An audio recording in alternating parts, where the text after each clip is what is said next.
Maligayang kaarawan, maging masagana ang wish sa buong taon para sa iyo, pahiwatig sa may kaarawan paggagawa ng desisyon pag may asawa na, ay dapat laging ikonsulta para maging maayos ang lahat, dahil pag walang konsulta sa kanya ay pwede magkaroon ng suliranin, sa wala namang asawa ay sa magulang o kapatid, na alam mong pwedeng makatulong.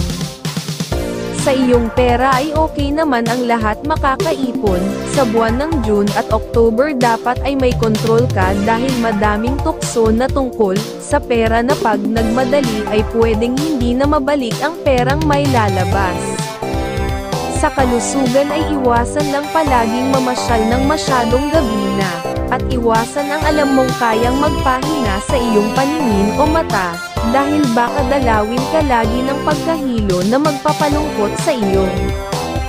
Sa pagmamahalan, ay masaya ang buong taon laging maging malambing sa minamahal, para ang pag-iibigan, ay lalong sumaya, at kung may pera ay laging may kahandaan kang makatulong sa magulang o magbigay ng pera sa magulang kahit hindi hinihingan para laging maalagaan, sa dasal na maging maginhawa ka sa pamumuhay, ang gabay pahiwatig sa may kaarawan ngayong araw.